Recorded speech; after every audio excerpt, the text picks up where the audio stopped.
Fala pessoal, tudo bem? Eu sou o Toby e você está assistindo o Tobcast. E hoje, dia 5 de dezembro de 2024, é o capítulo mais importante do Tobcast, é o Tobcast especial. A gente sabe que o programa nasceu com 2 programas próprios para acabar, mas Deus revelou algo melhor, né? E hoje a gente está com um programa aqui totalmente especial. Grava essa data aí, 5 de dezembro de 2024. Eu estou com uma pessoa aqui, que eu vou ler aqui, porque é muita coisa, né? São 40 anos de trabalho, mas vou resumir aqui, em poucas palavras aqui, se eu conseguir, o que ele tem feito, o que ele está fazendo aí no futebol brasileiro. E ele é meu irmão em Cristo. Isso aí que me deixou muito feliz. Bem mais feliz, né? Ele é um técnico do futebol brasileiro, conhecido por sua experiência tanto no futebol nacional e internacional. Deu curiosidade, né? Vamos embora. Além de ser treinador, ele é empresário. Ele trabalha como mental coach e palestrante, focando no desenvolvimento de habilidades mentais e de liderança. Ao longo da sua carreira, ele treinou diversas equipes e seleções, sendo reconhecido por sua abordagem disciplinada, pela capacidade de motivar e transformar jogadores e equipes. Hoje, o Tobcast tem um prazer de receber aqui René Simões. Professor, muito obrigado do fundo do meu coração. Estar recebendo o senhor aqui é um prazer enorme. Muito obrigado mesmo.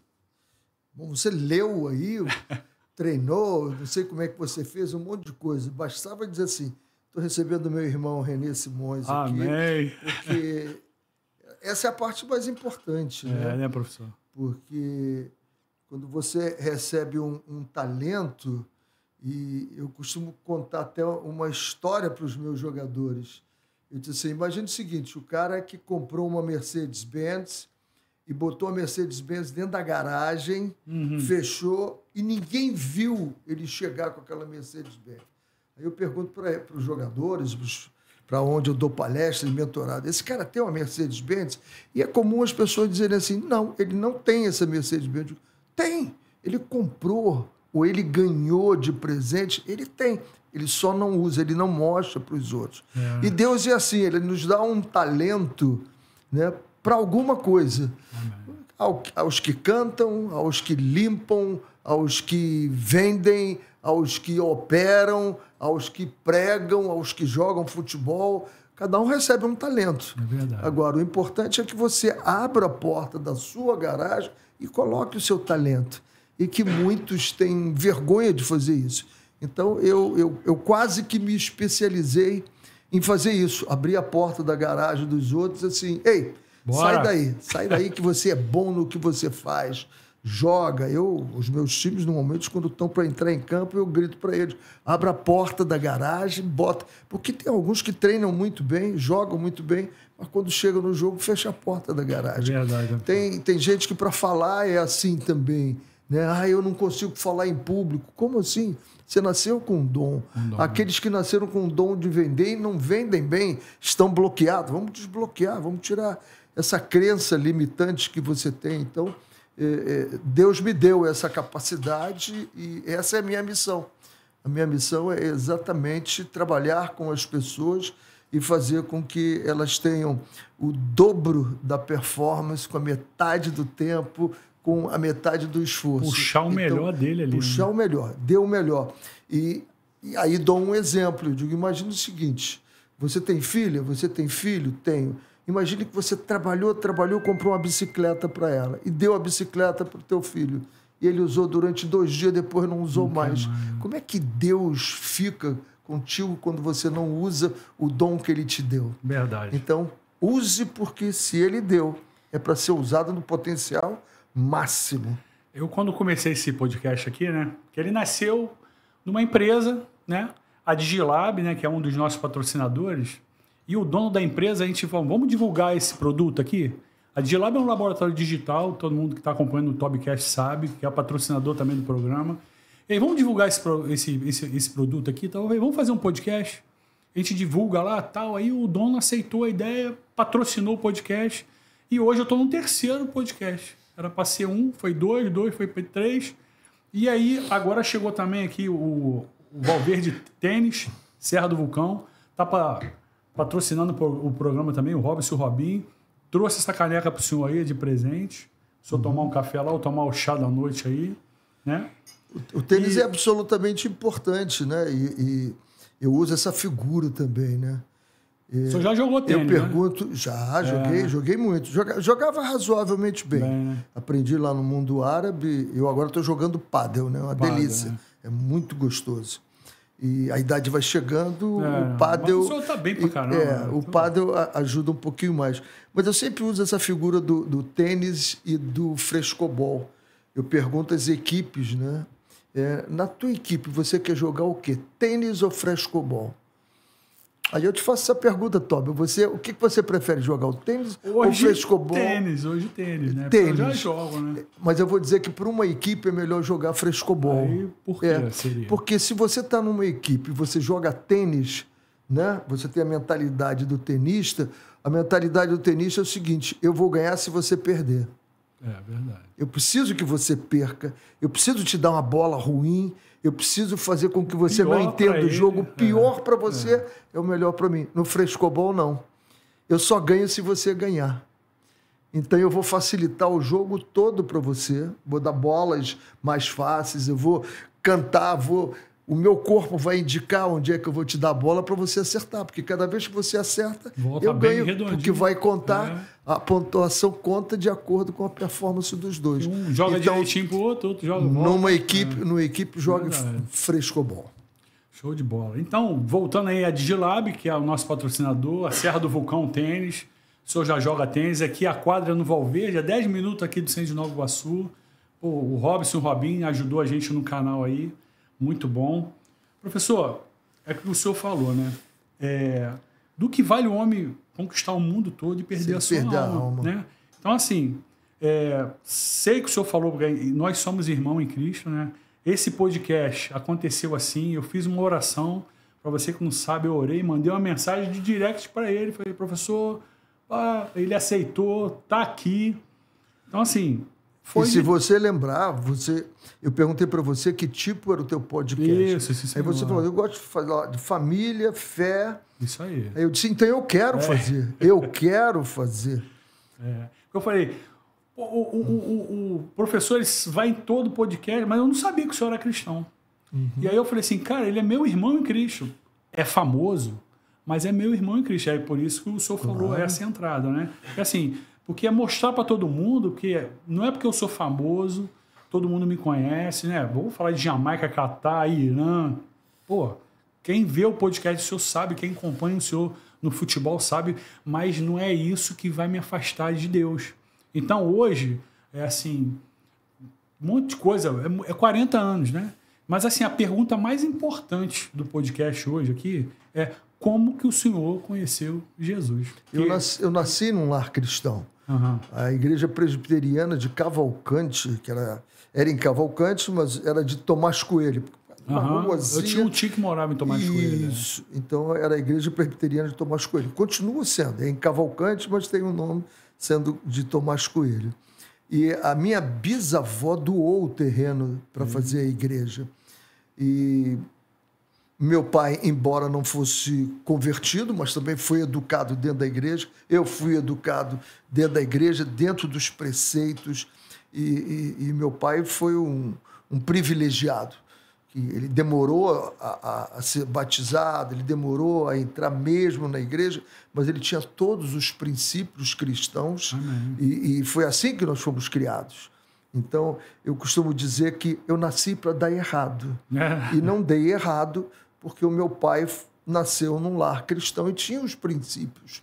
Porque eu nasci no pé do morro. Se morro tem pé, eu nasci no pé do morro. Aí diz assim, mas todo mundo que nasce no pé do morro dá errado? Eu disse, não necessariamente. Mas a maioria dos meus amigos deram. Imagino, né? Deve ter ficado na história. E eu com 15 anos, e a gente tinha... o meu pai dizia que a gente tinha que ser um exemplo, porque a gente estava na igreja, nós tínhamos que ser um exemplo. Então, esse era o primeiro ponto, era a nossa missão. Depois ele queria que todos nós, apesar de sermos 12, que nós fôssemos para a universidade, naquela época, hoje em dia não se fala, mas eu não falo isso para os meus netos, nem falei para minhas filhas. Vocês têm que ir para a universidade, se não forem, vocês não serão alguém. Não existe mais isso, não existe mais isso. Mas naquela época tinha, né? E nós éramos 66 primos de primeiro grau, e eu fui o primeiro a entrar na faculdade, mas aos 15 anos, o meu pai já me largou no time do bairro. Eu era o mais novo jogando no primeiro time do bairro, e ali tinha cheirinho da loló, tinha maconha, tinha bebida, tinha tudo ali. Tudo, né? É o que a rua dá, né? É o que a rua dava. E eu fiquei vulnerável. Eu era vulnerável, porque eu não entrava naquilo, todo mundo dizia o quê? Como é que eles olhavam para mim? Pô, você é um otário, você é um bobalhão. Sabe de nada, tá perdendo. E minha mãe ficava louca. Bel, você não pode fazer isso. Você era o mais velho, não? Quem? Não. Não, né? Você não pode fazer isso com o Renê. Deixa ele. Ele está aprendendo o valor de dizer não e ser ele mesmo. Então, são valores cristãos, né? Seja o teu falar sim, sim, não, não. Então, é assim. Eu me lembro que uma vez eu achei um dinheiro na rua, cheguei em casa todo feliz, não me lembro, e nem me lembrava. Foi até ele que já faleceu. Papai faleceu em 2019. 96 anos, eu acho que o papai tinha. Bem, né? E aí, 3 anos antes, brincando de telefone, gravando com ele, ele contou essa história. O pai não lembrava mais.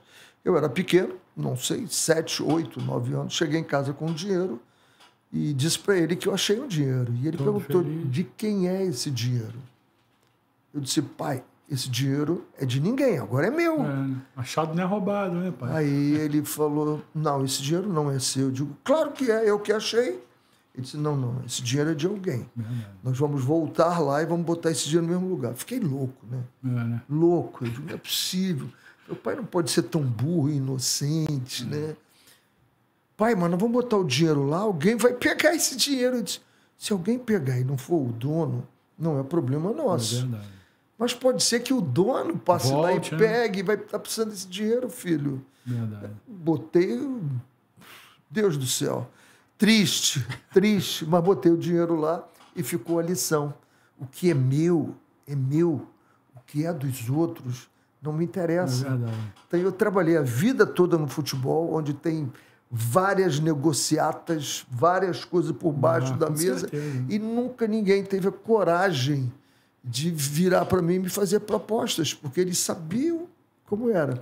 Eu estou trabalhando com um treinador que eu faço mentoria e há poucos dias eu tive a oportunidade de dizer para ele, né? Você está iniciando agora e você vai começar a colocar os seus valores, os seus princípios, e isso vai solidificar e as pessoas não vão fazer Nem tenta, porque as não perguntas vai. Não vão, porque não tenta. Já vai chegar, ó, não vai, não quer. Não tenta. Vai aceitar. Não tenta. Então, foi assim, fui nascendo nesse... Mas aí era aquele cristão que eu era cristão, eu me dizia, né? Sim. E aí, ainda hoje, o meu devocional, quem entrar no Renê Simões Oficial, todo dia eu faço um devocional. Eu acompanho o senhor lá direto. Foi ontem que eu fiz, não foi hoje. Foi ontem. Hoje eu acordei com muita dor de cabeça e fiquei até mais tarde na cama. Seria o devocional da Universo Jump. Terças e quintas é o Universo Jump que faz o devocional. Segunda, quarta e sexta e sábado. Botou um testemunho eu que faço. Eu botei que seja... Ele disse assim, se você quiser me seguir, que você negue-se, né? A pai, mãe, filho, marido, esposa e ame muito mais a mim mesmo. E aí eu citei, eu falei o seguinte, você imagina se eu agora dissesse para você, me segue aí no Instagram, Renê Simões Oficial, me segue. Mas aí eu diria para você, mas primeiro, gosto mais de mim do que a sua mulher, seu filho. Que ousadia, né? Verdade. Então, como Jesus sabia quem ele era. Verdade. Ele sabia quem ele era para ter esse tipo de ousadia de dizer para você, despreze a sua mulher, despreze, né? Ame primeiro a mim, depois você vai amá-los, né? E quando ele fala que as mulheres sejam submissas, É uma confusão muito grande nisso. Domingo o pastor falou sobre isso lá. As mulheres ficam revoltadas com isso, mas aí você puxa e ele diz assim: maridos, amem a sua mulher como eu amei a igreja.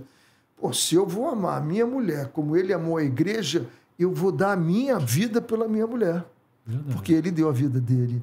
Então, ele exige do marido para a mulher muito mais do que ele exige da mulher para o marido. Ele não diz para a mulher: mulheres, deem a vida pelo seu marido. Só digo o seguinte: ele é o cabeça, então siga agora, deem a vida por ela. Então, eu não vou fazer nada errado para uma mulher que eu sou capaz de dizer assim: não vai matar ela, vai matar a mim. Eu vou dar minha vida por ela. Então, esse entendimento foi nascendo.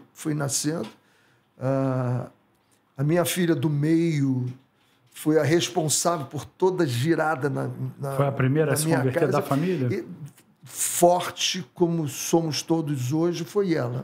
Há 18 anos atrás, e ela foi para a igreja e ela disse: eu vou levar todo mundo como deve ser. Porque nós frequentávamos outras igrejas. Porque você pode frequentar... né? Frequentar a igreja... Você pode jogar uma pelada e não ser um jogador profissional. Você joga, né? Então, você pode ir de lá. E ela foi batendo, foi levando... Ela se batizou batizou. Evangelizando. Todos, levou todos. E hoje, a igreja que eu frequento, que eu sou membro, a Igreja Mananciais, do pastor Ricardo Carvalho e da pastora Aline, o marido dela, ela se casou com um evangelista. Ele fundou a igreja junto. E por acaso, né, já que, não sei se todos sabem, que nós estamos aqui em Nova Iguaçu, o teu podcast é em Nova Iguaçu, a Mananciais de Nova Iguaçu. Ontem a pregação foi feita pelo meu genro, na Mananciais. Todo mundo em família. Graças a Deus, né? Não tem como, né? É porque o senhor viu, né? A Bíblia ela fala isso, né? Do que vale o homem conquistar o mundo todo. E o senhor conseguiu enxergar, né, que não adiantava nada. Sucesso, fama, dinheiro. Mas qual foi o momento assim? Foi a sua filha, ela evangelizou o senhor e falou assim... Aí, quando que o senhor se deu conta que o senhor realmente... Pô, eu necessito de Jesus, né? Porque a gente só chega a essa decisão quando a gente vê que a gente é um miserável, né, professor? A verdade é essa, né? A gente tem que se humilhar, entender que a gente não é nada, né? Perante a Cristo, né? E falar assim, cara, não adianta, eu preciso do Senhor. E aí, para quem é famoso, é difícil, né? Assim, é mais difícil. Porque com uma pessoa mais simples, acredito que... Agora, eu tenho fama, eu tenho sucesso, mas aí eu tenho que realmente olhar e falar, não, existe alguém maior do que eu, existe. E entregou a vida. Qual foi esse momento assim que o senhor realmente falou, não, eu quero aceitar esse Jesus e mudar minha vida, né? Isso tem sido. Eu acho que quando você não vive com os princípios cristãos, você tem um momento que você vira assim. Agora, quando você vem vivendo, você continua e tem momentos que você aumenta essa certeza. Eu digo para você que eu nunca tive totalmente fora. Mas eu digo que hoje eu estou muito mais dentro, né? Eu entendo muito mais as coisas como elas são e devem ser, né? Porque eu acho que eu venho por um processo de refinamento, né? Quando ele fala, eu vou te refinar com fogo, como eu refino o ouro. Eu vou te vestir de branco para que você seja... E se tiver alguma sujeira que apareça, logo ser limpo. E depois coloque colírio no seu olho, né, para que você consiga ver as coisas como deve ser. Eu acho que eu venho nesse processo todo por muitos anos. Por muitos anos isso vem... Independente de ser famoso ou não, né? A mensagem que eu queria mostrar, passar isso, né? Porque não adianta, né? Só porque é famoso ou não, né? E como que o senhor conseguiu chegar, né? Entender isso, né? Porque às vezes as pessoas acham que porque o famoso é famoso, ele não pode aceitar Jesus porque ele é famoso. Não existe. Né? O senhor é a prova viva disso aí. Então, está aqui, um homem aqui de Jesus. Professor, assim, treinador do mundo todo, várias seleções, times campeão baiano direto, invicto. Eu fiz um monte de coisa aqui, mas, assim, como que a gente leva a fé? Porque, assim, futebol, né? Mas vamos ainda falar um pouco de Deus, né? Falar de Jesus, mas vamos falar, assim, da fé no futebol, né? Como que eu chego no vestiário e uso a minha fé para 22 atletas? Como que funciona o cristão dentro do vestiário? Às vezes precisa até de palavra. É mesmo. Às vezes precisa até de palavra. Não sei se você já ouviu isso, né? Quem às vezes não precisa nem falar. Você vai ver pelo comportamento. Uhum. Então você, às vezes, precisa até de falar. Então, isso é o que eu quero dizer o seguinte. Quando você tem um grupo de jogadores, você vai ter jogadores que não são evangélicos, vão ser de outras religiões, você vai ver outros que são absolutamente ateus.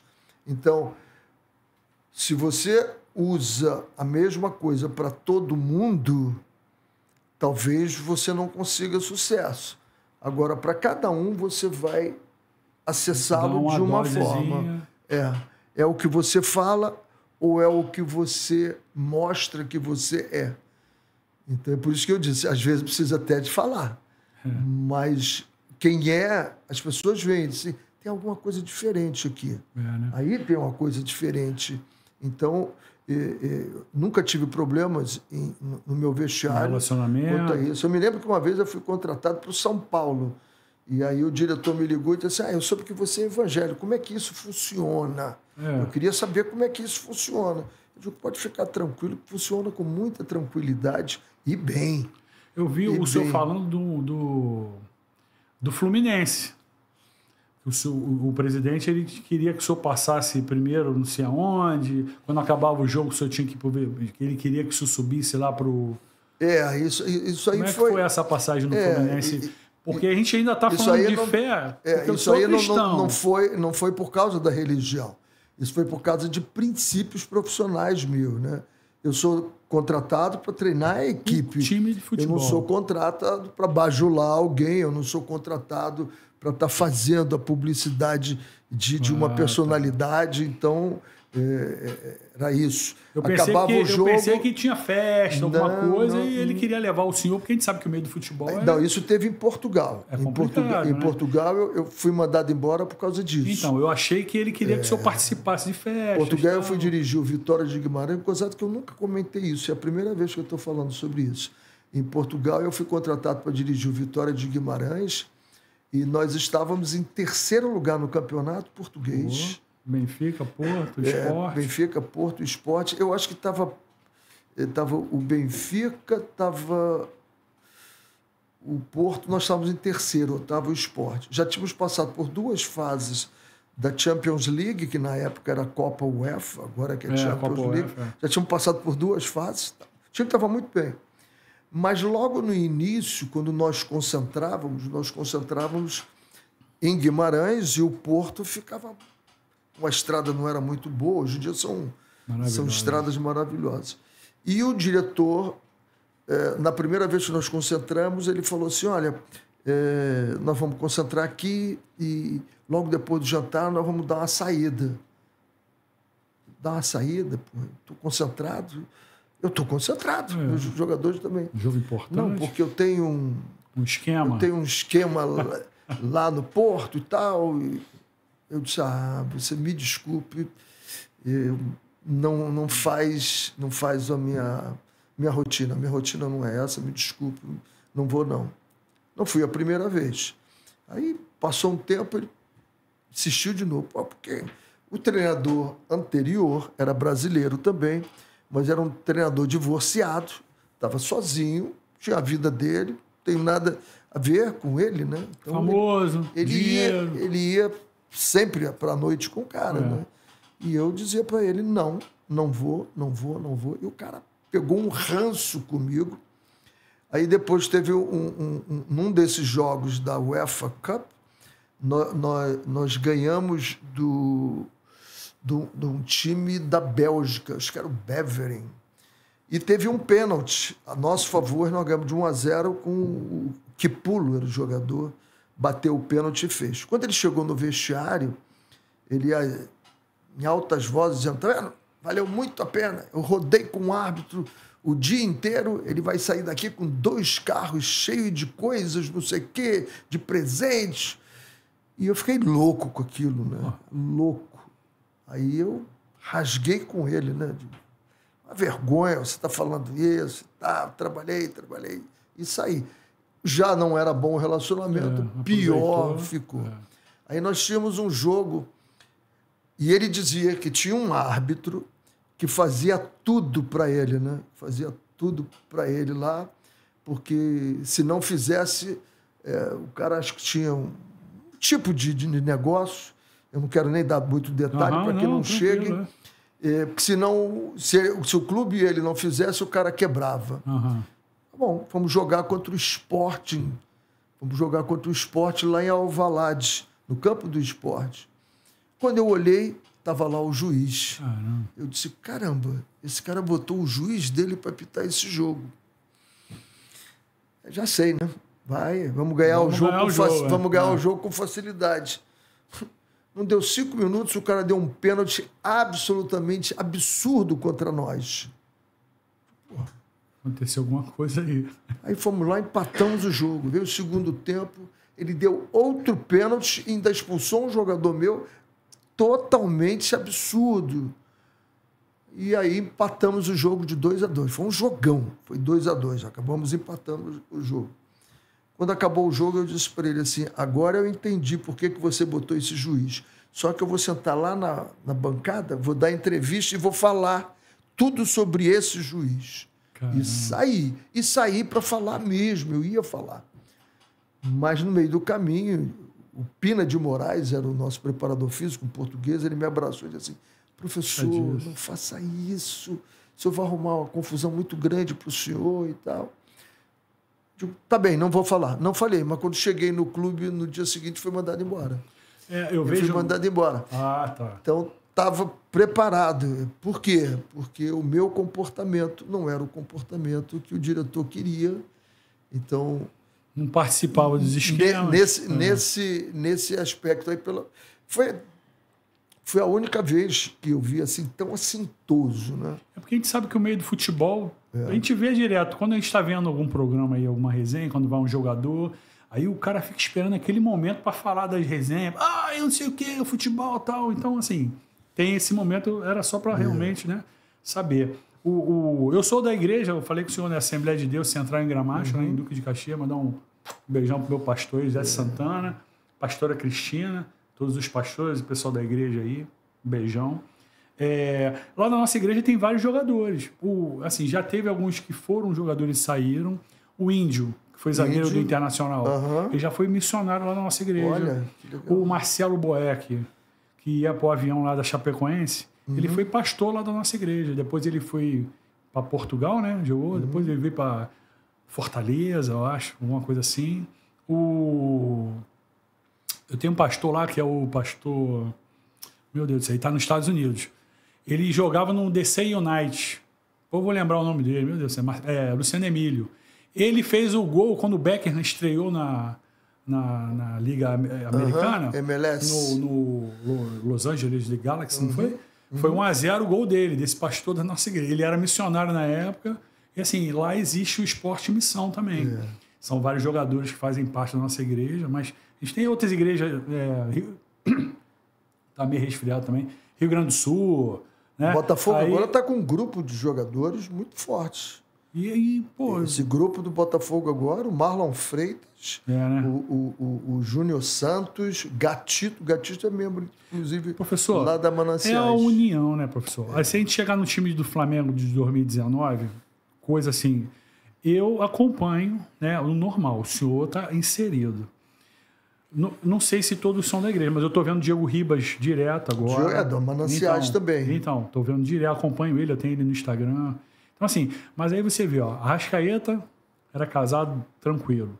Diego Ribas, Felipe Luiz, sigo ele também, um amor de pessoa.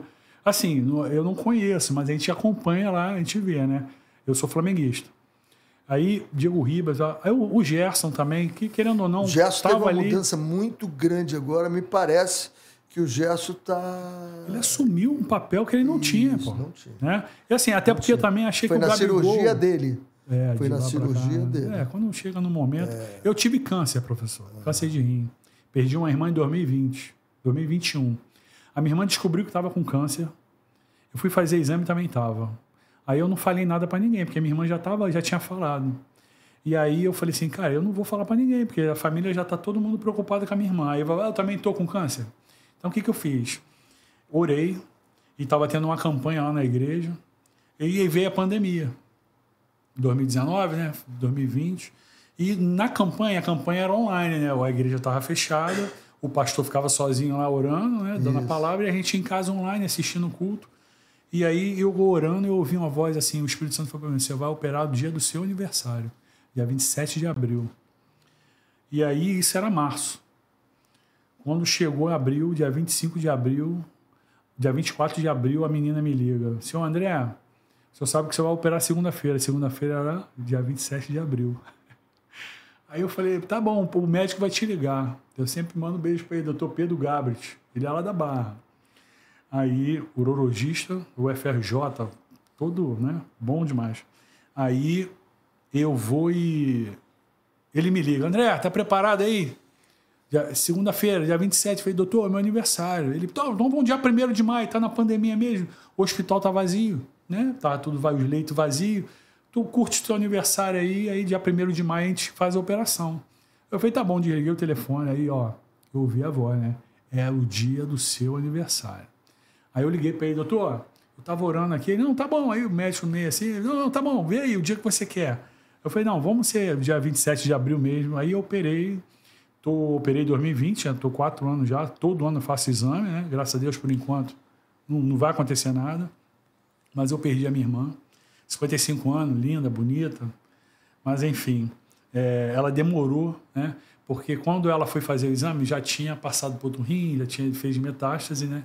E eu descobri o meu não, né? O que estava em mim no começo, né? Porque quando ela descobriu, eu fui fazer o meu... Gostei dessa, não é meu câncer, o câncer que está vindo. Não, porque a gente não pode falar. A minha dor de cabeça, ela vai ser sua pro resto da vida.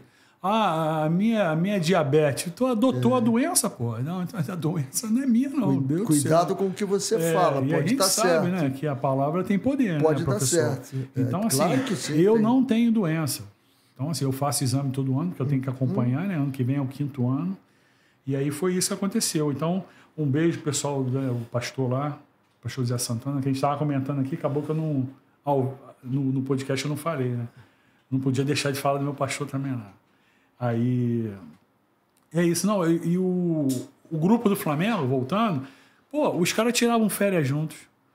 Publicava tudo junto. Eu falei, cara, eu nunca vi um time de futebol onde os caras vão... Acabou ali, os caras se reúnem e vão para Angra, todo mundo junto. Eu falei, cara, o grupo era um grupo dentro e fora. Assim, o Gabigol a gente via que era um pouco mais destacado, né? Mas todo Bruno Henrique, todo mundo junto. Aí o senhor tá falando agora o Botafogo, né? Mais do que merecedor, né? Além de ser irmão em Cristo, o pessoal que tá lá. Mas é diferente quando o grupo coloca fé, bota Deus no negócio e é diferente. Mais que eles passaram no passado, né? Foi Existe uma coisa chamada, se você quiser falar isso, chama-se mastermind. O que é mastermind? É uma mente única, né? Então, você tem mente superior, objetivo superior, e as pessoas vão se conectando todos naquele objetivo. Então, se você quiser, através do divino, se você tem Deus ali, então todo mundo conectado, você faz uma mastermind com a mente superior. Agora, se você quiser vir para o mundo secular, para a formação de equipe, você faz um objetivo comum, todo mundo tem a olhar para aquele. Por exemplo, quando eu cheguei no Botafogo, eu tinha que criar um objetivo comum, porque eu tinha o Jefferson... 2015? O Jefferson era da seleção brasileira. Eu tinha o Gilberto, que tinha acabado de subir. Lateral direito. Né? Lateral direito. Eu tinha o Arão, que eu peguei ele, estava de São Paulo, Corinthians, e estava para baixo. Ele queria subir. Eu tinha o Rodrigo Pimpão, que já tinha jogado no Vasco, mas não tinha dado certo. Nessa época tinha o Jobson também, né? Tinha o Jobson ali. Então, como é que você faz pessoas com objetivos individuais totalmente diferentes brigarem pela mesma coisa? Criando um objetivo comum. Então, eu mostrava para eles, o objetivo comum é que a gente ganhe o Campeonato Carioca, mas principalmente que a gente volte para a Série A. Se a gente conseguir esse objetivo, todos os objetivos das pessoas serão contemplados. E foi o que aconteceu. Todos subiram muito, tanto que o Arão chegou até a seleção brasileira. A gente vai pegar essa parte aí do Botafogo, porque teve uma situação que aconteceu nesse jogo aí, Flamengo e Botafogo, né? Hoje eu estava vendo o jogo todinho para poder vir para cá. 2015. Com Diego Jardel.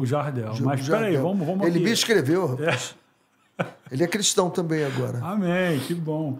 Professor, é muita coisa, né? Assim, o senhor é 40 anos. Não tem assim. Não dá para seguir cronologicamente, porque a galera vai perder um monte de coisa. Então, vamos salpicando. Já falou de Jesus, já falou, né, que o senhor está na igreja, Mananciais, né? A família, graças a Deus, toda salva lá. É importante as pessoas saberem que não é porque é famoso que Deus não pode ter Deus na vida. O senhor mostra isso, né? Que às vezes tem pessoas que pensam assim, né?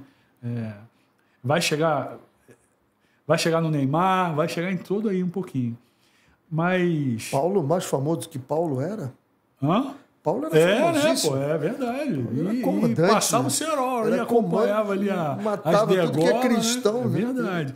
Versículo bíblico, o senhor tem assim alguns que o senhor gosta, assim, de cabeça, assim, tem alguma coisa que o senhor gosta? Salmo 23 é fantástico. 23, né? O senhor é meu pastor e nada me falta.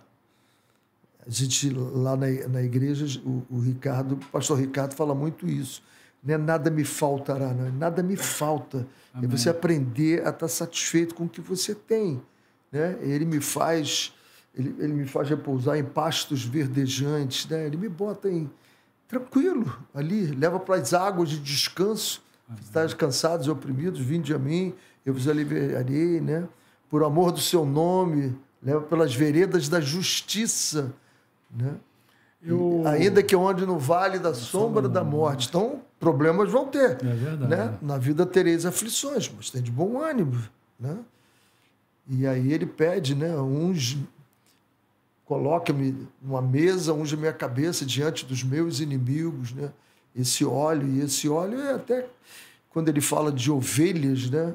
O óleo é porque passava nas ovelhas para as moscas não ficarem em cima. Então é proteção contra o inimigo mesmo, né? O meu vaso, meu cálice se transborda. Certamente que a bondade, a misericórdia estarão comigo e eu habitarei na casa do Senhor para sempre. Então, esse é um salmo que eu tenho muito comigo. Amém. Toda vez que eu começo a pensar em alguma coisa, que eu digo assim, esse pensamento não é para mim. Eu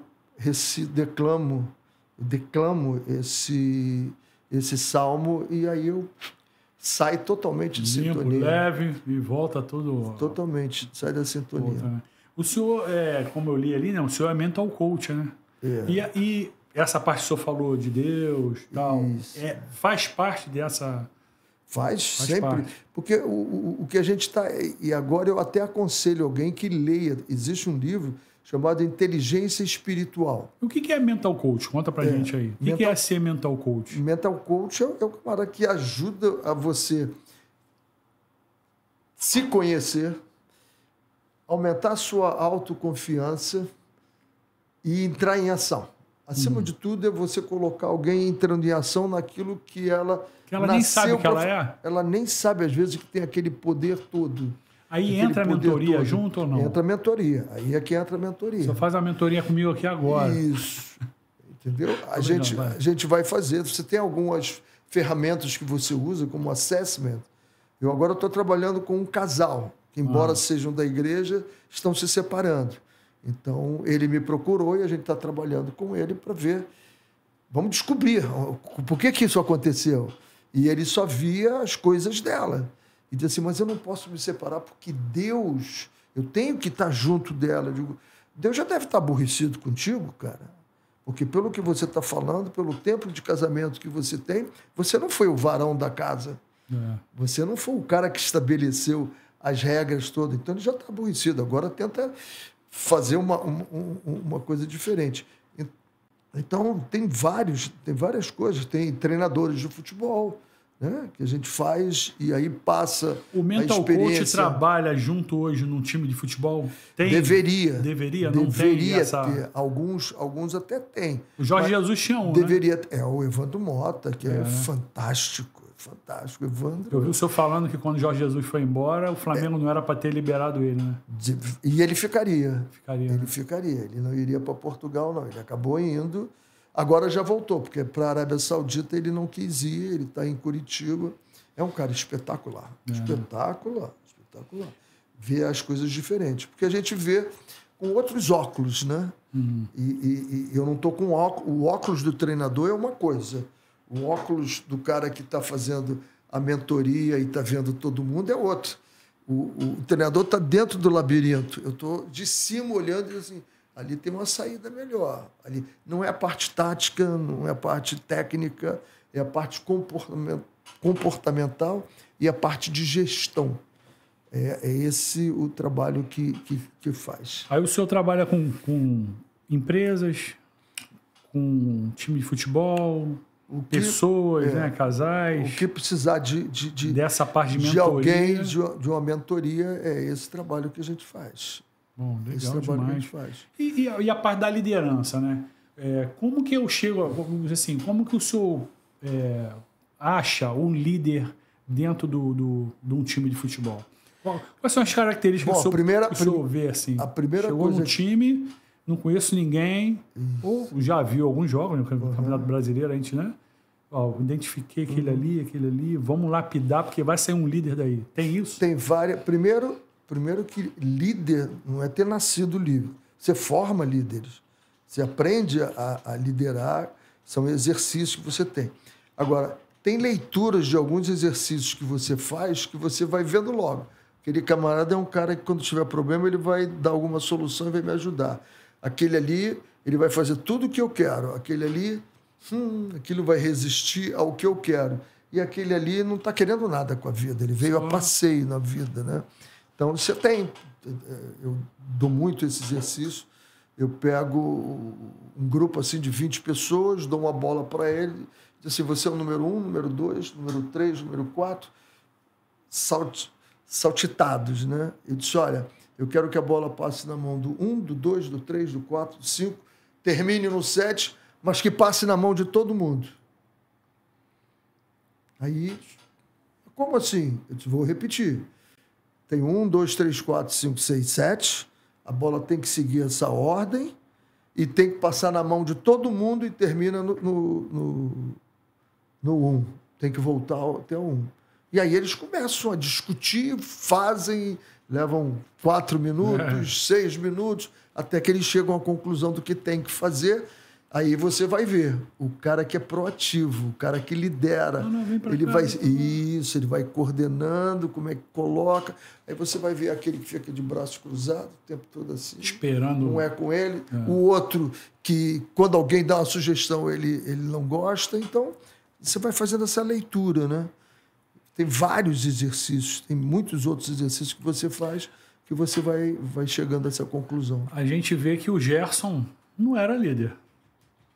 Gerson não. Hoje ele já tem característica de líder e mudou, né? Então, assim, mudou. Ele nunca... Aprendizado. Ele nunca... O que eu percebi, assim, né? O Gabigol, ele deixou aberto uma coisa que é importantíssima no Flamengo. O cara que é o xodó da torcida, né? Como é que se dá o nome? A estrela do time. E o Gabigol, para mim, né, que eu sou um mero mortal, né, assim, eu vi o Gabigol jogando isso fora. E não tinha ninguém para assumir, porque o Arrascaeta é o craque do time. O Arrascaeta não é igual ao Gabigol, assim, não aparece muito. Vai num programa de televisão, alguma outra coisa, mas não é igual. O Gerson, ele pegou o time, botou embaixo do braço e falou, o capitão sou eu e agora é eu que vou dar a regra. E ele não tinha característica nenhuma, né? Então, assim... Ele não usava. Ele não usava isso porque ele não estava nem aí. Não aparentava ter isso. Tava nem por aí. isso que o senhor falou que a gente consegue... A mudança, claro. E se tivesse esse mental coach no Flamengo hoje, de repente já teria aflorado isso antes, né? E o Gabigol deixou um pouco essa lacuna. Pô, como é que o cara deixa de fora um ídolo? O ídolo, né, no caso. Né? A gente tem o Zico, aí tem o Adriano, o Romário agora eu vi no jornal falando que o Gabigol é o terceiro do Flamengo, não sei. Pô, tem tantos aí, tem o Júnior, tem o Leandro, tem o Andrade, tem Adílio. Porque vamos falar um pouco agora do futebol, rapidinho. O Gabigol, em 2019, o Flamengo foi campeão. Quem foi o rei da América, o senhor lembra? Não foi o Luan do Grêmio? Não, em 2019, quando o Flamengo foi campeão da Libertadores, quem foi o rei da América foi o Bruno Henrique. Foi, isso. Não foi o Gabigol? Foi exatamente isso. E em 2022... eu até levei pancada, porque eu comparei ele ao Cristiano Ronaldo. Eu vi. E o que o senhor falou realmente tem fundamento, não é porque o senhor está na minha frente, não. É assim, é porque as pessoas querem ouvir o que querem ouvir. E criar polêmica é melhor do que ouvir. E em 2022, o Flamengo foi campeão da Libertadores, o rei da América foi o Pedro, pô. Não foi o Gabigol. O Gabigol fez os gols. E tinha os negócios dele lá, tal. Mas assim, quem foi o jogador de futebol melhor da América em 2019 foi o Bruno Henrique. Pô. Não foi o Gabigol. Em 2022 foi o Pedro. E aí a gente falou de liderança. Identificar, o senhor falou que tem esses exercícios, né, que o senhor faz, consegue identificar lá o talento, né? E desenvolver essas habilidades deles. Como que é, né? Porque o senhor falou, né? O senhor veio do morro, estudou, fez faculdade, rodou o mundo todo e volta com experiência. Eu saiu cedo do Brasil, não foi? Com 20 eu tinha 29 anos. 29 anos. E querendo ou não, quando a gente sabe e volta, a gente sabe que a cultura da gente muda. A gente vai assimilando coisas, vai aprendendo coisas. Você o tempo todo, não é só você sair ou não. É porque você faz as coisas de acordo com o tamanho que você tem. E o tamanho que você tem é medido pelos anos que você viveu e principalmente pelo quanto você absorveu das experiências que você viveu. Tem gente que tem 70 anos, se você olhar, os caras têm uns 15 anos. O cara não absorveu nada, não aprendeu nada da vida. Agora, quando você vai observando, então cada ano você faz de acordo com o tamanho que você tem. Então, o que eu fazia em 1982, quando foi a primeira coisa, eu tinha aquele tamanho. Quando eu volto com outro tamanho. Quando eu saio de novo, eu saio com outro tamanho. Quando eu volto, cada vez, quando eu sair daqui desse podcast, eu já vou ter outro tamanho. Porque é o entendimento, eu estou exercitando aqui o meu mental. Porque quando você faz qualquer colocação, eu tenho que ir exercitando. O que eu tenho para falar? O que eu tenho para ajudar? Como é que eu posso escutar? Como é que eu faço a minha escutativa? Né? Que eu permito que você fale e eu estou aqui olhando assim, pô, o que ele falou tem razão. Ou eu posso estar aqui e dizer assim, como é que eu vou fazer para destruir esse cara, o argumento que ele está usando, eu quero destruir ele. Então, isso tudo é exercício que você faz. Então, você cresce de acordo com os exercícios que você faz. Quando caiu a ficha assim, eu sou o René Simões. Então, vamos lá. O senhor começou a treinar. O senhor começou no Serrano? Não, eu comecei em 1973. Caramba. 1973. Vi você falando 40 anos aqui, tem mais um pouquinho. Tem mais um pouquinho? São 51. Eu fiz a conta. Eu falei, 73, eu fui para o Clube Ginásio Esportivo do Rio de Janeiro. Porque eu jogava profissionalmente, eu era profissional do Bom Sucesso. Mas naquela época, não havia essa de você querer saber quem era a pessoa. Você não se preocupava quem era o teu jogador. O que ele fazia, o que ele pensava, o que ele queria. Interessa. Chega aqui, treina, joga, vai embora. Chega aqui, treina, joga, vai embora. E aquilo me irritava profundamente. Eu dizia assim, pô, ninguém quer saber o que eu estou sentindo. O que eu senti no jogo, o que eu não senti, se eu gostei, se eu não gostei. Se eu gostei do treino, se eu não gostei, se está me fazendo bem. Não existia. Esse acompanhamento. Tipo, não existia. E aquilo me aborrecia. Eu era extremamente combativo, né? Eu tinha que ser. Morando onde eu morei, eu tinha que brigar todo dia. Se eu não brigasse, como é que eu vou dizer não? As pessoas queriam que eu fizesse as coisas. E eu dizia, não vou fazer. E para dizer que não vou fazer, você já está brigando. Então, no clube era isso. E quando eu fui para a faculdade, eu disse, eu vou ser o treinador. Mas por que o senhor abandonou o futebol? Foi por isso? Foi por isso. Pô, porque eu quero mais. Eu não aguentei, eu briguei no clube. Eu já estava na faculdade, e aí torci meu pé, botei aquela bota de gesso, que era bota de gesso de 10, 15 quilos. Antigamente e era aí, diferente. depois de 20 dias eu tiro, não precisava, hoje em dia você não bota ninguém 20 dias de gelo por uma torção de tornozelo, você vai tratar logo. E aí o cara mandou eu subir a arquibancada no dia seguinte. Eu disse, espera aí, eu estou com os meus ligamentos todos flácidos aqui no meu tornozelo. Você quer que eu suba a arquibancada? Tem que subir, quem manda aqui sou eu. Eu digo, você pode mandar no clube, você pode mandar na arquibancada, no tornozelo, mando eu. Não vou subir. Deu uma confusão danada, cara. Queriam me multar, eu não aceitei ser multado. E aí me deram minha carta, me dispensando, né? Naquela época era a carta.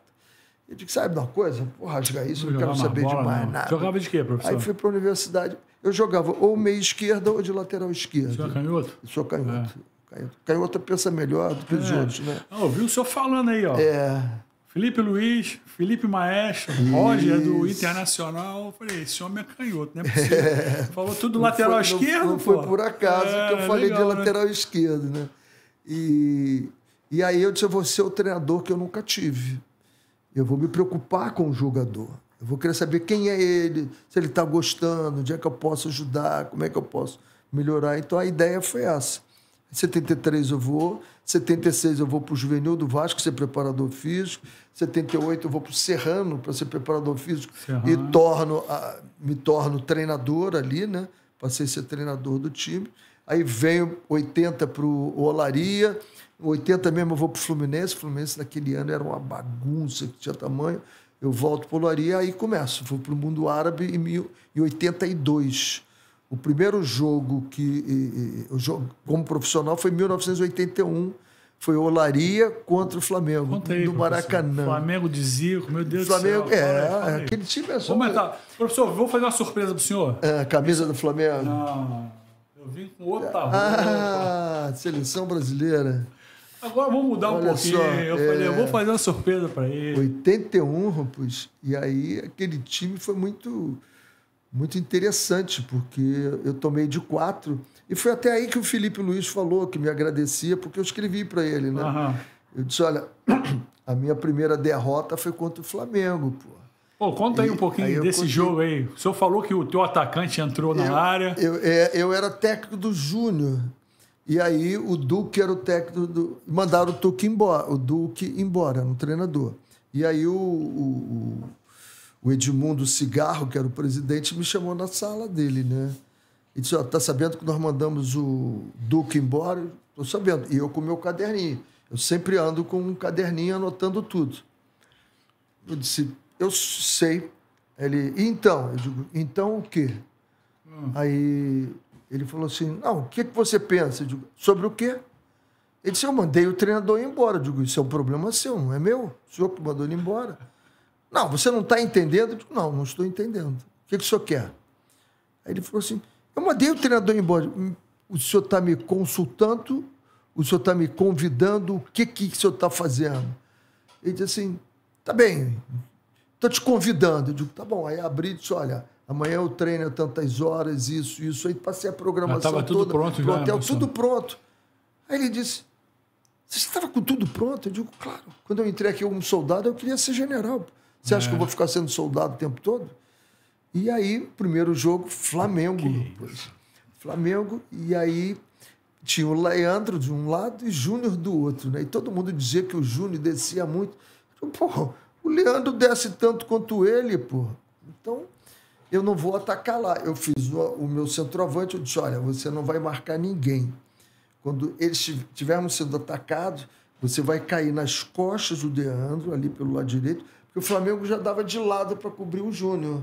Acho que ele não gostava muito de marcar. Quando a gente pegar essa bola, é em você que nós vamos dar e você vai direto, pô. As linhas avançadas, era veloz. Porra, e 2 vezes ele ficou cara a cara com o Raul. Era ele, a bola e Deus. Esse foi o primeiro jogo? Primeiro jogo. Caramba. Ele mandou a bola, o Carpegiani era o treinador. O Zico veio lá da frente, atrás, mas pagou geral para todo mundo. Mais 10 minutos, estava 4-0 o Flamengo. Tranquilo. Surreal, Depois, no segundo tempo, eles brincaram, não quiseram fazer mais gol, porque tinha jogo da Libertadores. Eu encontrei o Carpegiani no Carrefour da Barra, no dia seguinte. Aí ele me olhou e disse: "Você não é o treinador do Olaria?" Eu mesmo. Ele disse: "O que é que você pensou ontem? O que é que você está arrumando?" Aí eu disse para ele: "O Leandro desse..." Ele: "Que interessante, cara. Ainda não tinham feito isso comigo, não." E aí eu fiz.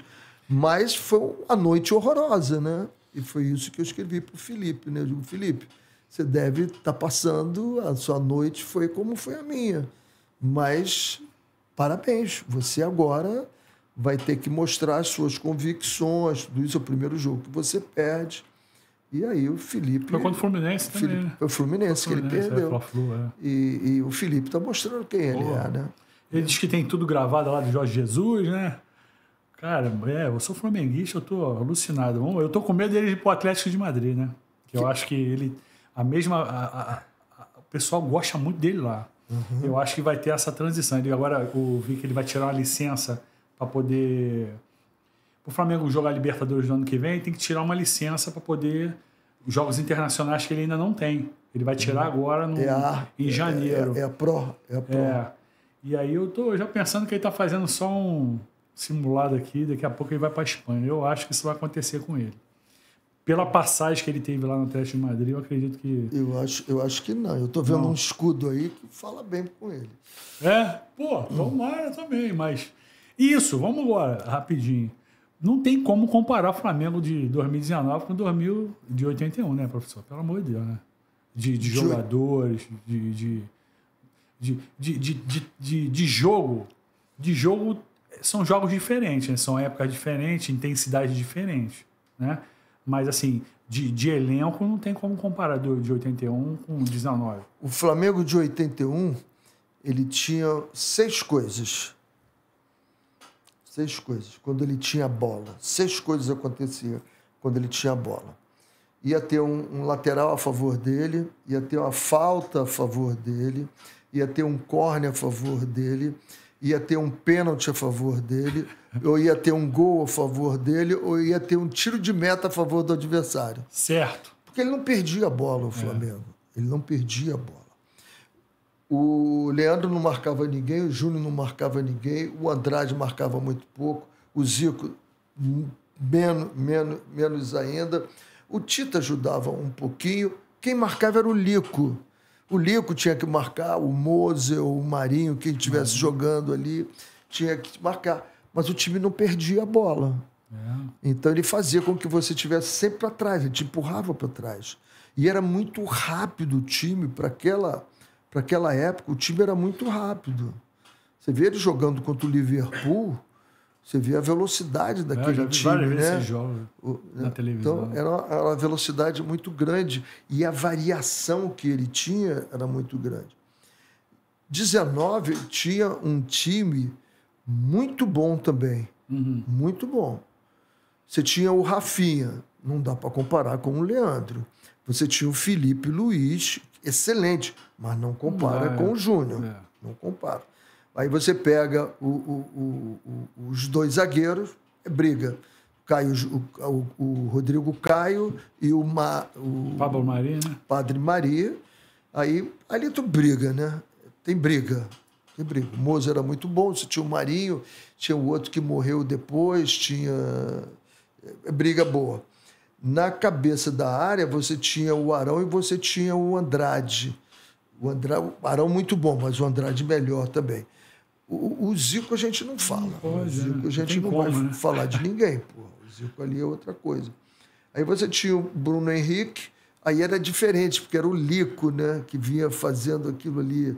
Do outro lado você tinha o Tita, aí era o Everton Ribeiro que entrava ali, que era muito bom. Também, né? Era uma briga muito boa. Tita e ele era uma briga muito boa.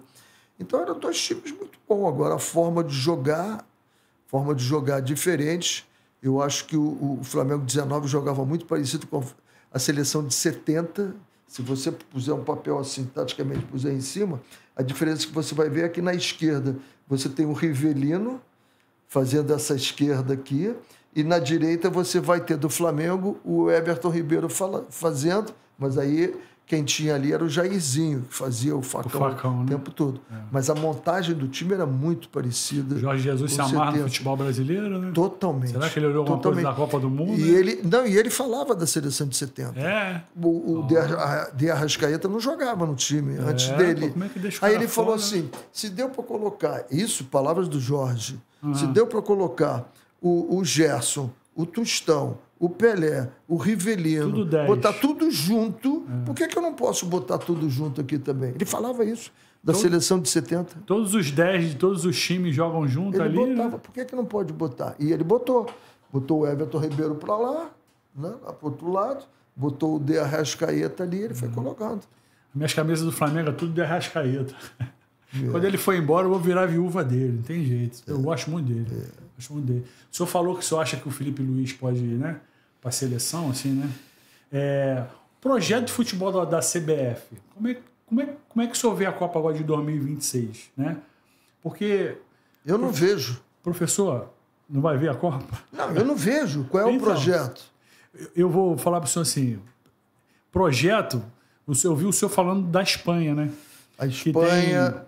Você vê a Espanha, que o cara foi 17, 20, 23, está no primeiro time. Você vê Portugal... Luiz de la Fuente. Da Fuente. Você vê Portugal, que já tem um projeto já há alguns anos para 2030, mais 2 Copas. As 2 Copas passadas, eles tinham um projeto para 4 Copas. E nós temos um projeto para quê? Qual é a nossa Copa? Não tem, né, professor? É o que o senhor falou. A Espanha, o La Fuente, ele foi campeão nas bases, ele foi campeão agora da Euro. Né?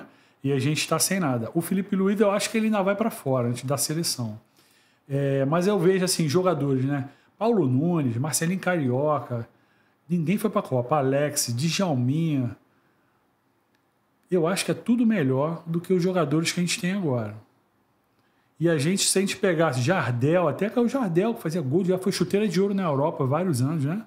E a gente, com essa seleção que a gente está hoje, do jeito que está sendo, não só o projeto da CBF, mas assim, tá faltando um jogador? Ou o senhor acha que o elenco é bom? A gente só discute a seleção, a gente não discute o futebol.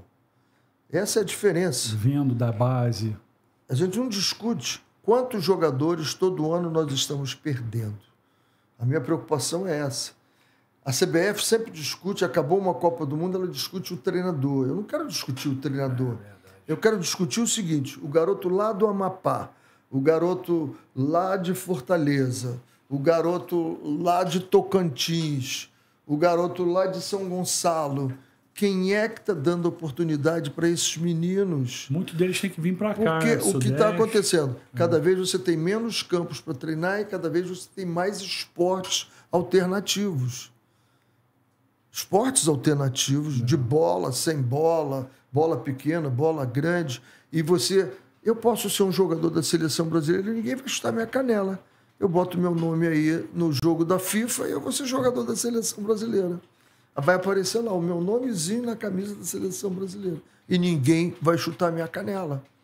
Eu posso ser jogador da NBA e não vou entrar na quadra, não vou torcer meu tornozelo, não vou levar toco na cabeça. Então, essa preocupação tem que ver. Em 2000, a Alemanha não passa da fase de grupos da Eurocopa. O que ela faz? Opa, alguma coisa está errada. O que ela construiu de campos de 3, de 4, de 6, para todo mundo, distribuiu tudo. Aí 14 veio aqui, fez um CT lá na Bahia, lá para dentro. Fala de 14, foi doído, né? Pronto. Então, agora, nós só discutimos quem é o nosso treinador. E com uma CBF que faz 1 bi e 200 milhões, 1 bilhão e 200 milhões foi a receita da CBF. Né? É muito dinheiro para você não ter uma estrutura, um centro de treinamento em cada região do Brasil. Nós somos um continente, pô. Porque, assim, o que o senhor falou, né? O menino tá lá em Tocantins, se ele não conseguiu passar na peneira do time, ele não tenta mais, porque ele não tem como vir para São Paulo. Feyenoord. Ele não consegue vir pro Rio, né? Assim, o Cafu, né? O pessoal fala que ele mesmo fala, né? Foi 10, 11 peneira, coitado dele. No São Paulo, conseguiu, reprovado, né? insistiu. Foi lá. Mas quantos desses atletas... Desistem. Esse do Botafogo aí, Desiste. foi pedreiro. Júnior Santos. Em 2019 era Santos. pedreiro, né? E agora campeão da Libertadores. Tem muito. Né? Não falta, a qualidade nossa não falta. Falta o jeito como a gente coloca para jogar. Por que tanto treinador estrangeiro no Brasil, professor? Porque tem no mundo todo. Se você pegar na Inglaterra, quais são os ingleses dirigindo as grandes equipes do futebol inglês? Mas será que tem a mesma quantidade que está tendo no Brasil, assim, de estrangeiro? Não, Esse ano acho que bateu o recorde, né? Qual foi a última vez que um treinador inglês foi campeão da Liga? Quando foi? Foi só aquele do Manchester United, né? O Ferguson, né? Ferguson, ele é da Grã-Bretanha, ele é escocês, né? Ele é escocês. E ele foi um caso bonito. Esse foi um caso bonito. Porque ele levou 4 anos com o Manchester United para conseguir alguma coisa. Foi perdendo. 4 anos. Depois também foi uma vida lá, né? 28 anos. E quem é que deixa alguém ficar 4 anos perdendo no Brasil? Ninguém deixa. Ninguém tem paciência para isso. Então, ele fez. E ele tinha uma coisa fantástica. Quem faz muito bem isso é o Abel Ferreira. Ele ganhava, quem me contou isso foi o Carlos Queiroz, treinador português, que foi auxiliado do Alex Ferguson. O time ganhava e dizia assim, temos que mandar 3, 4 jogadores embora para trazer competição para o nosso time. Mandava embora. Para poder renovar. O Abel fez isso. Pegue e faça um levantamento da primeira Libertadores que eles ganharam. Felipe Melo foi mandado embora, o William Bigode foi mandado embora. Até o Scarpa depois saiu. 4 mandados embora. Ganhou, ele manda gente embora e traz novos, tem que estar na mão dele. Não ganhando, ele segurava todo mundo e dizia assim, ano que vem nós vamos ser campeões. Ele ganhava. Ele tá meio bicudo com o Dudu, né? Ontem o Dudu não entrou. Com o Rony também. Entrou, nem o Rony. Não, com o Dudu ele tinha que estar bicudo. Até eu estaria. Aquela do Cruzeiro foi coisa de maluco aquilo. Né? O cara falou, agradeceu a torcida. Vou embora. E ele se despediu da torcida do Palmeiras. Muito obrigado, tal. E depois... Não vou mais não, vou ficar. Agora não te quero não. O Abel né? Não é isso. Né? A presidente também, né? Falou, né? Que eu acho que é uma das melhores dirigentes que nós temos no futebol brasileiro. É ela e o Marcelo Paes, do Fortaleza. Muito Professor, bom. A gente bateu 1 hora aí, vamos ficar mais um pouco, que não tem como parar em 1 hora, né? Só mais um pouquinho, eu sei que o senhor ainda vai trabalhar daqui a pouco, né? Fala um pouco da Jamaica aí pro pessoal aí. Pô, o senhor chegou num país que não existia o futebol e como que o senhor criou o futebol assim na Jamaica, né? Como é que... Foi bem interessante. O primeiro jogo que eu vi Constant Spring, que é de Kingston, contra o Wadada, que era de Montego Bay. Outra cidade, né? Mas amadores, né? Tudo amador. Amador, né? Amador. E jogando num campo de escola, que tinha uma corda em volta do campo, ninguém ficava atrás. Todo mundo seguia, atacou, olha, veio para trás, fica assim. E eu vi aquele jogo. E aí, quando acabou o jogo, o cara me entrevistou. O meu inglês, eu aprendi meu inglês no mundo árabe. O mundo árabe é muito fraco naquela época, de 82, né? Então eu não tinha um inglês absolutamente forte, como eu nunca tive. Minhas filhas são todas educadas em inglês, foram alfabetizadas em inglês. E aí eu dei uma entrevista dizendo que o futebol não era jogado como tinha que ser jogado, mas iria jogar. Porque eu me lembrava de uma história de 2 vendedores de sapatos chineses, brasileiros, que foram para a China. O primeiro chegou lá, no primeiro dia disse, quero ir embora. Aqui ninguém usa sapato. Foi embora, o chefe é maluco.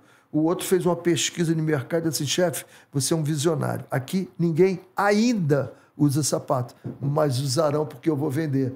E aí eu falei, aqui ainda não jogam futebol como deve ser jogado, mas eu vou ajudá-los e eles vão aprender.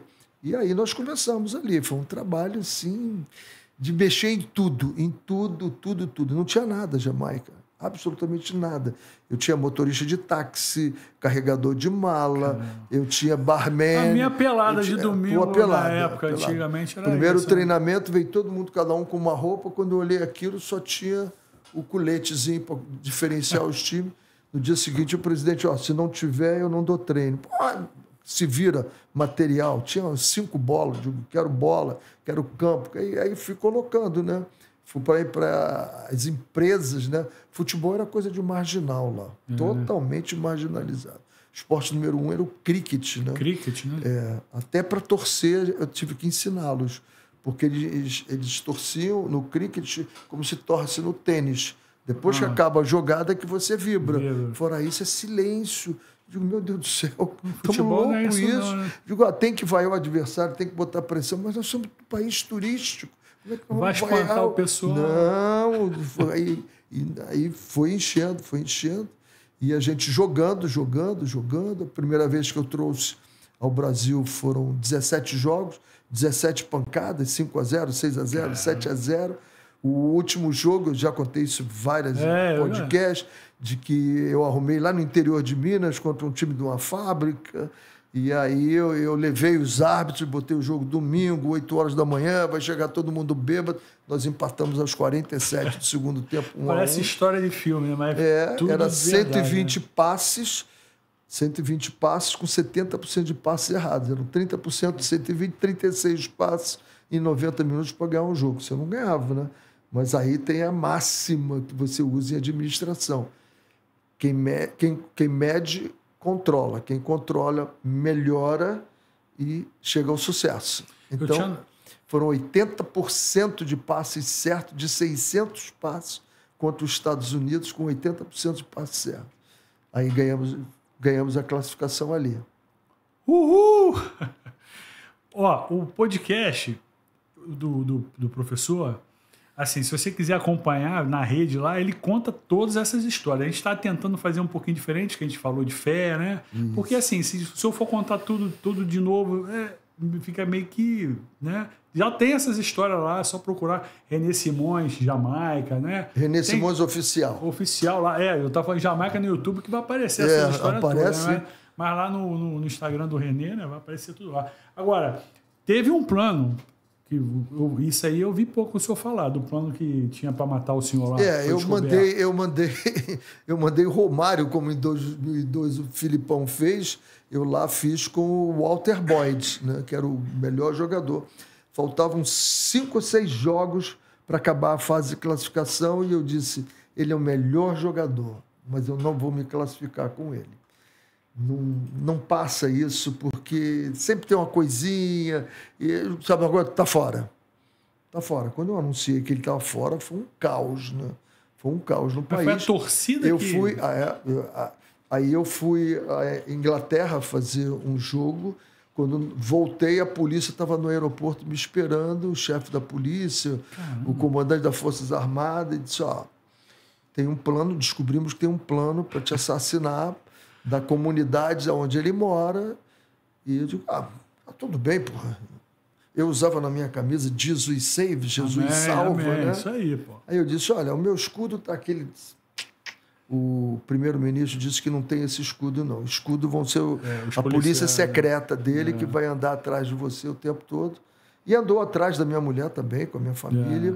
Mas nunca aconteceu Graças nada. A Deus, né? Nada, a proteção de Deus é a maior que tem. E eu acabei levando ele. No final, 6 meses depois, eu achei que eu devia levá-lo. Correspondeu legal ele? Não treinava comigo, mas na convocação foi coisa de Deus mesmo. Porque... E aí, no dia da convocação, eu fui sacudido assim, tipo, eu não sou dono disso, porra. Aí, eu voltando de uma viagem dos Estados Unidos, de Nova York, com o time, eu botei um papel lá com 24 nomes e pedi os jogadores que cada um colocasse seus 23 nomes. Só 2 jogadores não colocaram ele na relação dos 23. Só 2. E eram 2 que tinham vindo da Inglaterra e vieram falar comigo. Digo, olha, eu não coloquei o nome deles, porque se eu colocar o deles, talvez saia o meu. Vai sair o meu, né? Então, eu não vou colocar o dele, eu não joguei com ele. Aí eu digo, Se a maioria do time quer que o cara esteja, por que eu não vou trazê-lo? No Romário, eu acredito que o Filipão deva ter feito um levantamento e viu que tinha sustentação para não levar.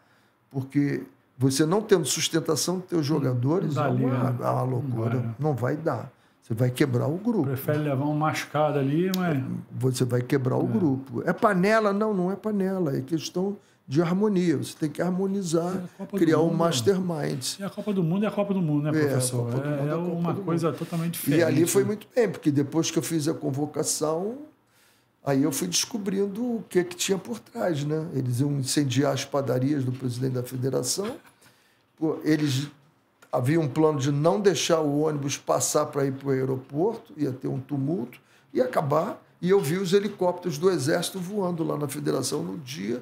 Eu depois fui saber o que era que a confusão estava formada. Aí eu fui na casa do primeiro-ministro e falei para ele. Eu disse, olha, eu quero lhe agradecer porque você nunca se meteu em nada do trabalho. Mas eu quero dizer que você é um irresponsável. Você sabendo que ia ter gente que ia morrer, você devia ter me avisado. Eu tomaria a decisão, e eu digo para você aqui, sinceramente, se ele me diz que ia gente morrer, eu convocava o cara ou eu me demitia. Não sei te dizer o que eu faria hoje. Naquela época era outra história, né? Hoje é outro raciocínio, outro tamanho hoje, né? Mas eu falei para ele, o senhor foi irresponsável. O senhor devia ter me avisado. Ele, eu nunca meti no seu trabalho. Você sempre falou que não gosta que se meta no seu trabalho. Eu não ia me meter. Tá bom. Deixa aí morrer gente. Aqui, eu vi um podcast do Tartar falando que quando o senhor assumiu o Fluminense, eu não vi o senhor falando disso, do Tartar.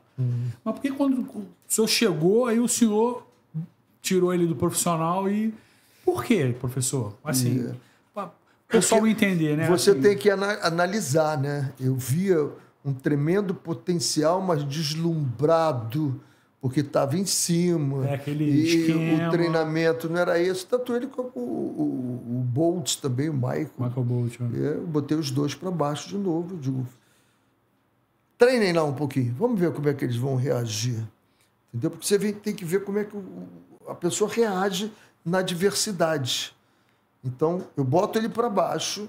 Se ele reage mal, eu digo, esquece, não vou pegá-lo. Se ele reagir bem, eu digo, esse cara, quando eu estiver perdendo um jogo, se eu colocar ele em campo, ele vai dar a vida. E foi o que aconteceu. Ele foi lá, treinou bem, eu digo, vem para cá, filho, vem para cá. E teve jogo que nós viramos, com a entrada dos dois, a gente jogando com a Portuguesa, perdendo de 1-0, eu botei os dois, nós viramos para 3-1 no Maracanã. Duas flechas, um cada lado. Duas flechas ali, ele jogava muito bem. E eu lamento que ele não tenha ido mais do que ele podia. Talento tinha, né, professor? Talento tinha. Sobre talento que não foi tanto, o Jobson... isso foi uma covardia que fizeram com o Jobson. Foi uma covardia. Final do Carioca, né? Final do Carioca, tiraram o Jobson, a gente sabe quem tirou. Timaço daqui. Porque tinha um problema dele lá na Arábia, mas ele estava... Nós tínhamos um mental coach que eu levei, Paulo Serrano, o Jobson estava integrado, trabalhando com o grupo, se afastando das companhias que ele sempre andou, não estava andando mais. Os amigos. Ele estava muito bem. Aí deram 4 anos para ele, é pena de morte. Eu não acho que você pegue, porque eu nunca vi um médico sendo proibido de clinicar porque ele usou droga. Eu nunca vi um artista sendo proibido de fazer uma novela, de cantar porque usou droga. Eu nunca vi um advogado proibido de se advogar. Eu nunca vi um juiz proibido de ir para a vara dele porque usou droga. Agora, o jogador usou... Você dá 4 anos? Não. Ele é uma figura pública que você tem que passar mensagem através dele. Eu concordo plenamente. Não pode passar, porque não tem cabimento um cara público estar tendo esse tipo de comportamento. Né? Agora, eu sou... Ele podia nem entrar no clube para treinar, cara. Pô, eu vi. É coisa de a gente que está fora aqui já sentiu, pô. Eu sou flamenguista, mas O Jobson era muito diferenciado, muito agudo. Meu time era meu time, com ele era um. Sem ele... Pô, eu lembro aí que eu falei pro senhor, eu vi o jogo hoje todinho para poder estar aqui, porque eu vi quando o senhor tirou o menino, né? Com 20 e poucos minutos. O Jardel foi contra o Flamengo, o jogo. Ali tem duas coisas muito interessantes. A primeira, porque eu nunca reclamei de árbitro. Nunca reclamei de árbitro. Eu acho uma covardia você ficar atrás do bandeirinha e buzinando o bandeirinha. Tu vê que o time da casa sempre fica atrás do bandeirinha. O Vanderlei Luxemburgo tava louco, deu soco, não sei o quê. E aí, quando o cara foi lá pegar as assinaturas na súmula, eu perguntei para ele, quem é que vai apitar o jogo hoje? Aí ele falou o nome do árbitro que eu não me lembro agora. Eu digo, mas é ele mesmo? É, Niro. Cara, eu acho que não é ele que vai apitar o jogo. Eu acho que não é ele que vai apitar. Eu acho que não é. Aí ele falou, por quê? Eu digo, eu acho que quem vai apitar é o Vanderlei, que é muito meu amigo, mas é ele que vai apitar o jogo, cara. Não, então vou fazer o seguinte, se o Vanderlei começar a apitar, eu pela primeira vez vou apitar junto com ele. Aí na primeira que ele falou, o juiz veio e deu uma dura nele e tal, ele ficou louco. E aí aconteceu essa do time dele tá massacrando o meu com 20 minutos, acho que nem tinha 20. Eu disse, ou eu mexo agora, porque ou vou perder o jogo. Tirei o Jardel, né? Tirei o Jardel, conseguimos ganhar o jogo. Botou o Sassá de Nova Açu. Nós ganhamos o jogo, e aí no finalzinho do jogo o Vanderlei falou um monte. Aí eu falei pro Bandeira, você vai ter que expulsar ele. Ele falou um monte, vai ter que expulsar ele, vai ter que expulsar. Aí o Bandeira olhou assim, pelo que eu sei, vocês são amigos. E ele me escutando falar com o Bandeira, né? E aí, quando eu desci, aí ele, pô, pensei que tu fosse meu amigo, queria me expulsar. Pô, você quer apitar os jogos todos, rapaz, não sei o que. E o caso do Jardel, no dia seguinte, eu chamei o Jardel. Como é que trabalha a mente do cara? Conversar com ele. Você deve estar muito aborrecido. Óbvio. E, não estou. Eu digo, não, tá muito aborrecido. Quem é que passou vergonha ontem? Eu ou você? Ele falou, eu saí logo no início do jogo. Eu digo, não. Quem passou vergonha fui eu. Aos 20 e poucos minutos, quase 20 minutos, eu tive que dizer para todo mundo que eu tinha escalado o time errado, porque eu sabia a escalação do Flamengo. Eu disse para vocês o time que ia jogar do Flamengo e foi esse do Flamengo. Não me surpreendeu em nada. Eu é que pensei o jogo errado, mas eu tive a humildade e a coragem de dizer assim, eu errei, desculpe, vou corrigir a bobagem que eu fiz. Aqui, duas visões. Quando o senhor fez essa modificação, o senhor mudou para quê? O senhor abriu o para fechar, não, eu tinha que fechar o lado direito do Flamengo, que estava me arrebentando. Léo Moura? Acho que era Léo Moura e não me lembro quem era mais agora. O Marcelo Cirino estava aberto na esquerda. Eles estavam me arrebentando. Alexandre. E aí o Jardel... aquele menino Gabriel. O Jardel estava por dentro, então não tinha preocupação nenhuma na lateral. Eu digo, eu tenho que abrir, botar mais um, eu vou ter que fechar. Ele vai ter que fechar para marcar ali na frente. A ideia foi essa. Professor, falamos um pouquinho do Flamengo, Felipe Luiz. Agora, Campeonato Brasileiro atual, ontem, né? Dia 4.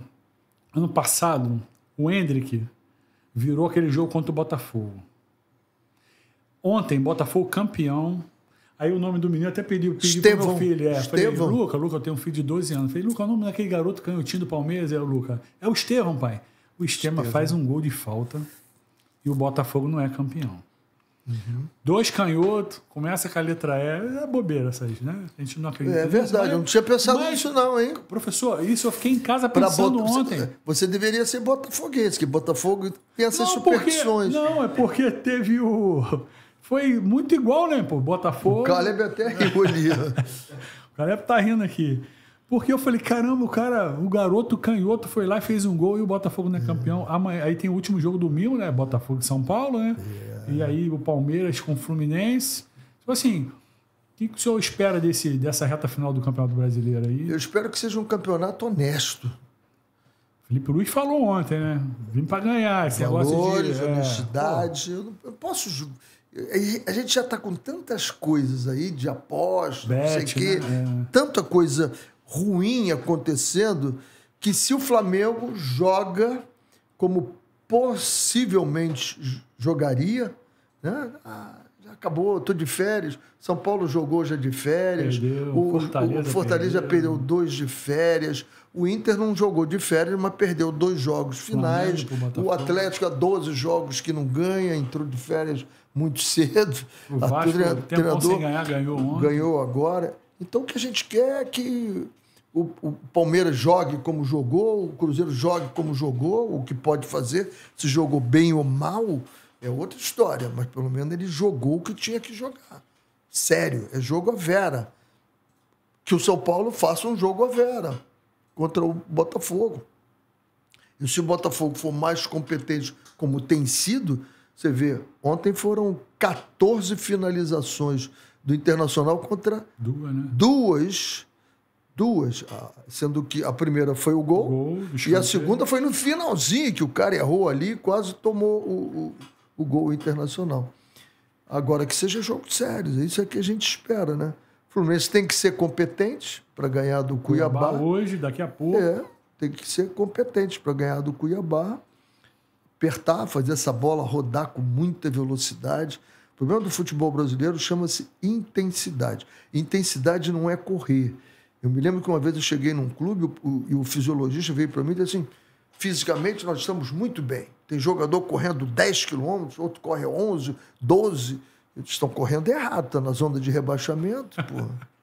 Estão correndo errado. Isso não é intensidade. Quem corre é a bola. A bola não tem pulmão, não tem rim, não tem fígado, não tem nada. Bota a bola para correr, pô. Mas a gente para a bola, aí dá tempo do time se fechar todinho. Aí você toca lá no lateral, o time como um bloco, mexe, você para a bola. Essa bola tem que ser tocada rápida, toca. E outra coisa, quebre linhas. Quebre linhas. O time do Vasco ontem, a arrumação que o Vasco fez ontem, já melhorou. Porque a mania que a gente tem agora é que tem que ter 3 caras lá na frente, 3 velozes pelo lado, e o meio-campo, que foi sempre o que nós nos orgulhávamos, que era o centro nervoso. O centro nervoso de um jogo é o meio-campo. A gente está... Bota 2 marcadores e um só para criar. Coitado. O Coutinho ontem estava bem, porque tinha 1, 2, mais um aqui e ele lá no losango, na cabeça do losango. O Márcio perdia a bola, eu estou encaixado no cabeça de área ali. Ou, se quiser, faz até como o Messi, pô, né? Que o Messi fica naquela posição quando tem a bola. Quando não tem a bola, alguém vem lá da frente, passa aqui e ele fica ali, pô. Deixa esse homem livre. É o que deveria ter sido feito com a Marta na seleção feminina. Larga a Marta ali. E essa bola tem que chegar nela. Porque chegou com o Neymar nela, tem que ser feito isso agora em 2026? Pode ser feito isso com o Neymar também. Projeto Neymar, projeto Messi, que nem teve. Eu acho que pode ser sim. O Neymar, o senhor acha que ele ainda volta para jogar? Tomara. Né? Tomara. Porque bola tem, né? Bola tem. Não tem ninguém com a bola que ele tenha hoje, não tem no Brasil. A gente está chegando na reta final aí. Agora eu vou falar só disso aqui. Seleção feminina, né? Eu acho que... Seleção feminina. Como a gente estava conversando aqui fora, professor, eu vibrei pra caramba quando o senhor ficou assim. E aí as meninas tudo foi abraçar o senhor e tal. Foi, assim, o ápice da sua carreira? Assim, o senhor acha que... Eu vi o senhor falando assim, o senhor foi no podcast, aí o cara falou, o senhor foi vice-campeão. Eu disse, não... Aí o senhor falou, não, como é que muda, né? Vice-campeão ou o segundo lugar? Uma coisa assim que o senhor falou, né? Assim, medalha de prata. Ali foi medalha de prata, gosto de ouro, né? E detonou os Estados Unidos, pô. Nos 2 jogos que fizemos, nós... A gente não ganhou 3, 4 bolas. Quando acabou a Olimpíada, eu fui aos Estados Unidos dar um curso lá. E naquele curso, que eles têm uma convenção lá de 5 mil treinadores, é um negócio absurdo, teve uma homenagem para a seleção feminina delas, né? Dos Estados Unidos. E me convidaram para o jantar. Eu fui lá. A treinadora falou, olha, nós fomos campeões olímpicos, mas se aquele moço ali apontou para mim, se aquele moço continuar na seleção, nós não vamos ganhar mais. Esqueçam, porque a evolução que a gente estava tendo ali era um negócio espetacular. É muito legal quando você pode fazer o que eu fiz, né? Mostrar para elas que você pode ser disruptivo. Aliás, é uma palavra que eu tenho usado muito. O que é disrupção? É você fazer algo diferente de algo que não é novo, mas você faz diferente. Você é disruptivo. Então, foi exatamente o que eu fiz. Receber com uma rosa, um beijo, Dia das Mulheres, dizer que eram minhas filhas, dizer que eu arrebentava a sala de musculação, ir para os Estados Unidos, aprender com um caderninho que elas anotavam, sair do campo em velocidade, caiu, está substituída, para você aprender que dor ela passa, não precisa ficar aquele tempo todo caído. Então, foram muitos aprendizados e depois fazer com que elas conquistassem a CBF e o COB. Não, eu vou te dar 2 detalhes. Primeiro, a bola de tênis, né? Que a gente sai do intangível para o tangível, né? Isso aqui é tangível, você pode pegar a bola de tênis, mas quando você olha e diz assim, isso aqui é o pódio olímpico, isso é intangível. Então você tem que imaginar, você tem que visualizar. Na hora que eu estou sofrendo, na hora que eu estou com saudade, eu olho para a bolinha de tênis. Tinha uma coisa muito legal que o Marcos Vinícius Freire, que era o chefe da delegação brasileira toda, nós estávamos num prédio, você atravessava a rua dentro da Vila Olímpica, não passa nada, carro, 1 hora, passa um catering, passa um ônibus, mas era eu atravessar a rua, andar 200 metros, eu estou no refeitório. Mas a passagem de pedestre ficava a 300 metros.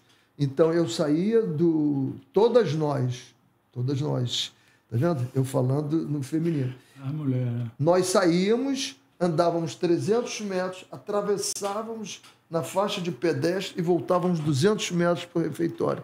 O Vinícius Freire, quando viu, disse, Renê, não entendi. Por que não atravessou ali e foi para o refeitório? Eu disse, porque o lugar de atravessar é na faixa de pedestre. Então, quando elas vão pensando, por que eu estou andando tudo isso? Não é porque eu tenho que fazer o que tem que ser feito. Então, se eu faço o que tem que ser feito, todo o tempo dentro do campo, eu também vou fazer o que tem que ser feito. E aí você dá um modelo de jogo e elas vão embora. Usa a criatividade dela, foi o que fez, pô. Eu tinha uma Marta, eu tinha uma Cristiana, eu tinha uma Formiga, eu tinha a Rosana, Baiana, Pretinha. Era um timaço, cara. Era um timaço. Juliana Cabral, uma inteligência incrível, cara. Elas mereciam ter ganho aquela medalha de ouro para dizer assim, nós fizemos, nós pagamos o preço e nós fizemos. Professor, infelizmente, né, passou aí 1 hora e pouca já, queria ficar mais tempo. Só uma colocação rapidinho. O senhor acha que deveria mudar o tamanho do gol? Eu vi o senhor falando quando o senhor treinava o Mesquita, né? Que as dimensões eram menores e ninguém ganhou o senhor, né? Ninguém. Por quê? O senhor treinou ali. O futebol feminino, se diminuísse um pouco o gol, assim, o campo, ficaria assim, né, melhor? Adaptava um pouco melhor para as mulheres ou não? Não tem nada? Tem nada que ser do jeito que está mesmo? Eu pensava exatamente isso antes de trabalhar com elas. Tá. Por que essa bola desse tamanho? Porque isso... Nem diminuiu o gol um pouquinho? Nada. Isso é porque eu fiquei pensando, porque, porra, não podia diminuir um pouquinho? O gol é o momento, é o orgasmo do futebol, o momento maior, pô. Por que diminuir o gol? Deixa sair gol. É que agora você vê, por que diminuiu os gols, as batidas de faltas diminuíram? Então, não é porque não treina, não é porque você tem goleiro agora com 1,98 m, 97 com uma amplitude grandão, absurda e os treinamentos cada vez melhores, né? Os caras estão saindo, tu vê as defesas que nós temos hoje em dia. Quando ia para o Maracanã, professor, eu gostava de ver o treinamento do goleiro. Tinha um time, antigamente eram os juniores, acabava, aí entravam os goleiros, aí o cara ia lá para o escanteio, aí o goleiro pegava. Aí ele vinha para diagonal, aí depois vinha para frente, aí depois ia para outra diagonal, e depois para outro lado. Como é que o cara bate bem na bola? É impressionante. Né, pelo amor de Deus. Como eles evoluem. Né? Os treinadores de goleiros são os caras que melhores batem nas bolas. Ele tem que evoluir. Ele tem que evoluir. Batia muito bem. Meu filho estava treinando aqui no Nova Iguaçu, aí eu estava vendo os treinadores de goleiro lá. Os menininhos, né? Meu filho tem 12 anos, batendo e tal. Acho muito bacana. Eu gosto de ver essa parte de treinamento. Professor, acabou o tempo, infelizmente. O senhor quer deixar algum recado aí da Universo Jump?